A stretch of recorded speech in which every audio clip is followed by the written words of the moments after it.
A fair warning, this video gets into human sacrifice and bog bodies and things, and I show images. So if that's not really something you'd like to see, or you happen to be eating like beef jerky or something, I just thought I would warn you.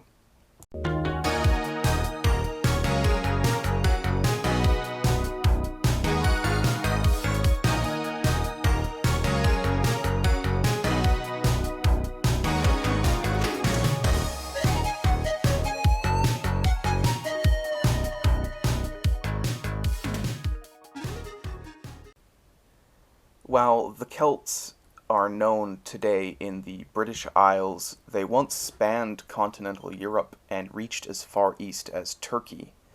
Before the Angles and the Saxons arrived in England, the region was dominated by various Brythonic tribes. The only remaining Brythonic languages today are Cornish and Welsh. But before there were Scots, Scotland was Pictish. The Picts, another Brythonic tribe, existed in northern Britain before they were overtaken by the Irish.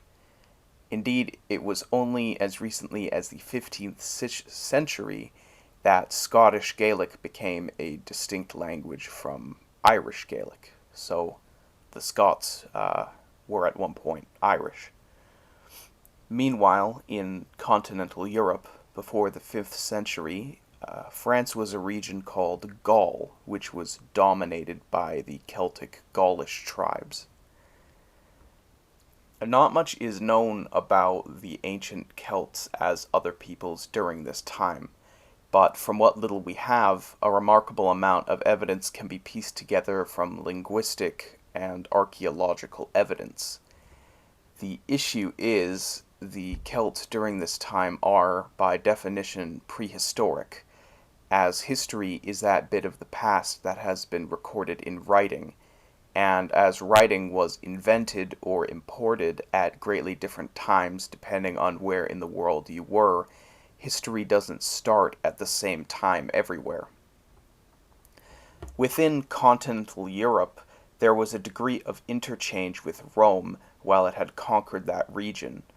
Along the Rhine River can be seen ancient remnants of a Romano-Celtic pantheon, where both Roman and Celtic gods were observed or were combined together. As such, within Gaul, there was somewhat of a continuum between Celtic and Roman mythology.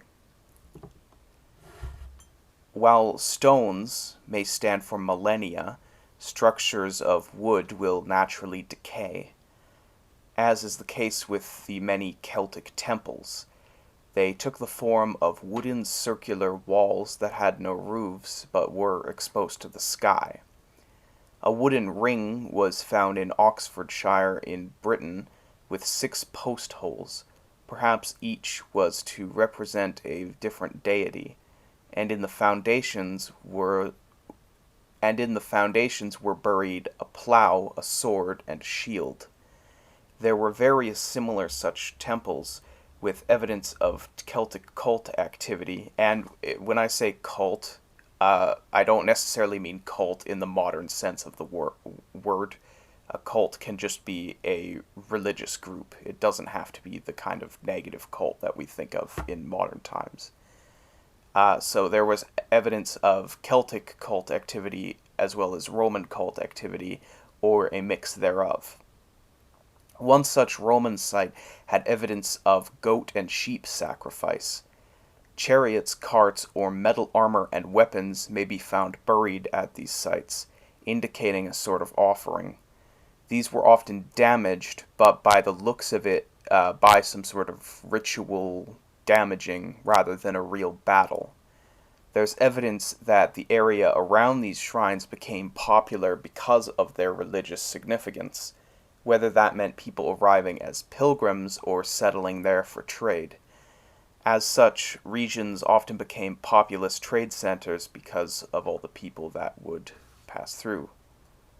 Oh, and I thought I'd mention, these temples do remind me of Stonehenge, and I wondered if there was a connection, but the Celts arrived in Britain some 3,000 years after Stonehenge was built, And apparently the people who built Stonehenge are mostly unknown to us. We don't really know what they were or how they lived or anything.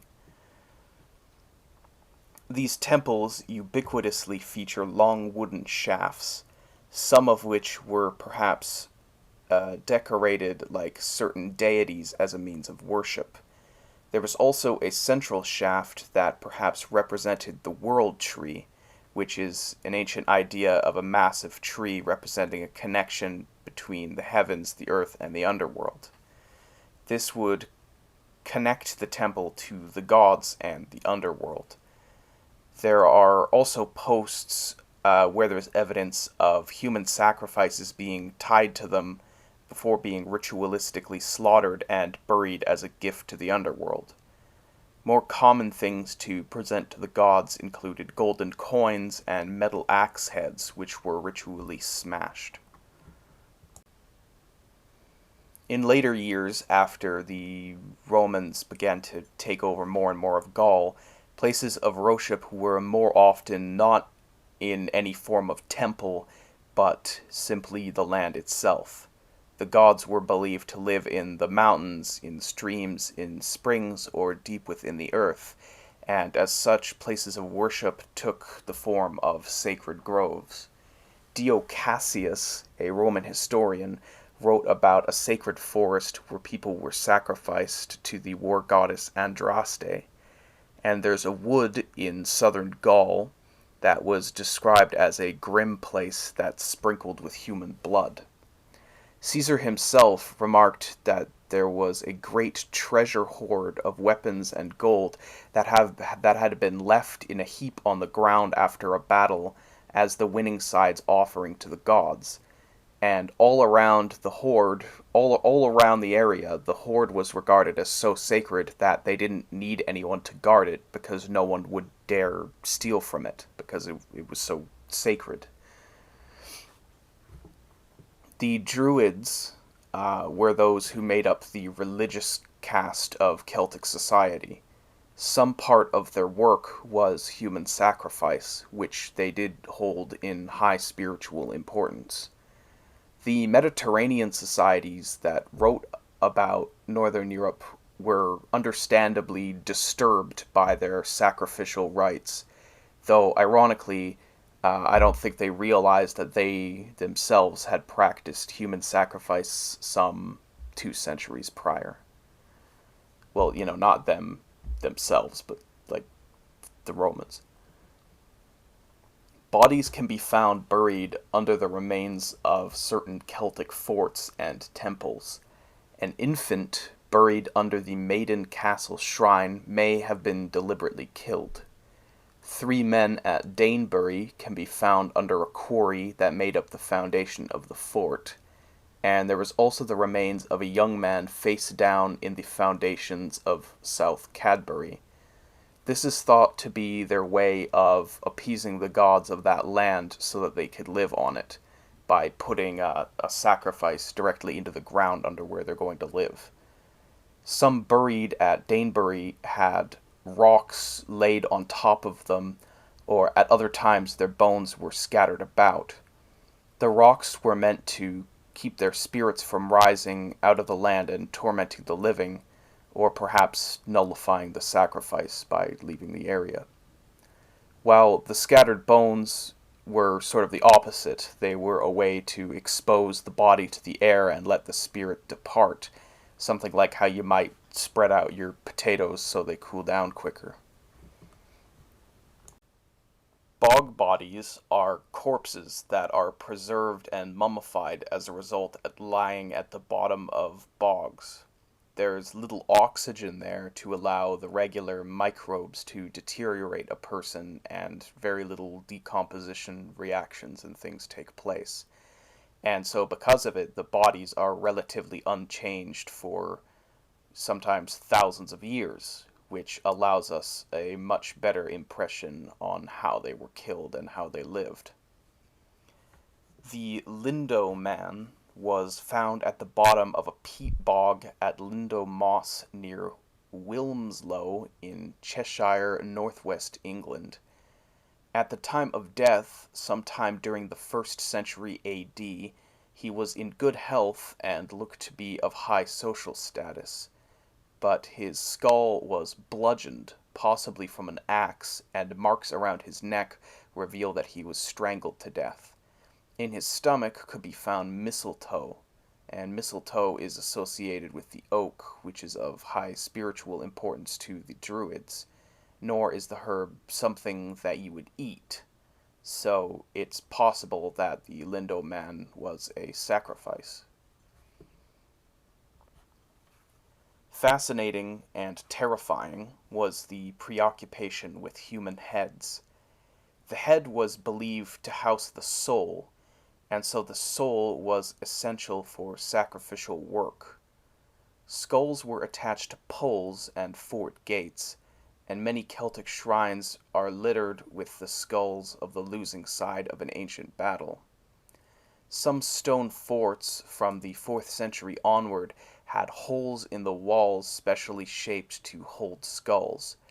These were always adult men, and many show the wear and tear of battle, such as the skulls at Entremont, one of which actually had a javelin head embedded into it. Also at Entremont could be found a stone-carved heads. This would imply that the offering of heads was an essential practice, but when the supply of enemy heads ran out, symbolic ones would have to do. There exists plenty of evidence for the existence of Celtic headhunters or head collectors, those who would acquire new and ever more prestigious heads from their battles. In northern Italy in 216 BC, the Roman general Postumus had his head cut off, the gooey bits cleaned out, and the skull was used as a cult vessel. This terrible tankard was drunk from during rituals. Celts would collect heads during battle, tying to them to their saddles or skewered them on their spears. The heads of important victims were embalmed with cedar oil and cherished above all treasures. Within Celtic mythology, there's reference to headhunting. For example, the Irish hero Cuchulainn collected heads and placed them on stones. The warrior Conall Cernach boasted that he slept every night with the head of a slain Connacht man under his knee.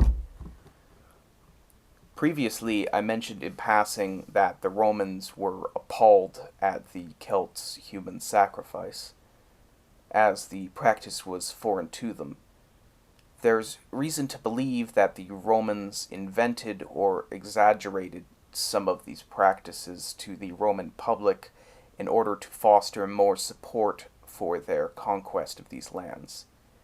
For example, it was recorded by Julius Caesar himself that the Celts would create effigies in the shape of a large man out of wicker, trap many unfortunate men inside, and then burn the so-called wicker man as a particularly brutal offering. It's not really known for sure whether this was real. At other times, the Romans spoke of the Gauls burning people inside wicker cages or tying people up and drowning them. There is no archaeological evidence for any of this as far as I am aware. It's possible the wicker men weren't real, merely a product of Roman propaganda, as they were said to be filled with men, though the Celts sometimes were wanting men to sacrifice, and what archaeological remains we have found feature only 1 to 3 people. Given what we know, however, it's not that much of a stretch to imagine the Celts burned people, nor that the Celts would burn effigies. The wicker men, at least as they are usually depicted, do strike me as a bit tall of a tale, however. Other Roman records mention that criminals worthy of death, or those who trespassed in holy lands, were dealt with in particularly frightening ways. Caesar also mentioned a Celtic god named Azus, for whom men were fatally wounded and then suspended from trees for the crows to feed from. In ancient times, people were all the more familiar with death. Whether by simple injury, starvation, or any number of enemies, life was often unforgiving. The ancient Celts believed very strongly in reincarnation. It was central to their worldview. Indeed, a Tan, in Irish mythology, dies and reincarnates multiple times during her tale, always immediately and not always into a human being. The Celts believed that death and birth were one and the same, and it was this that allowed them to give up their lives so freely in battle. They would bravely charge into battle for a glorious death, having little inhibitions about starting a new life. It's hard to imagine that a society could be so bloodthirsty, which is why it is important to consider the cultural context in which these sacrifices take place. It's possible that all of these Roman records about Celtic sacrifice are true, or that none of them are. What is for sure is that human sacrifice is a great way to show your devotion to the gods, and an even better way to scare the ever-living crap out of your neighbors.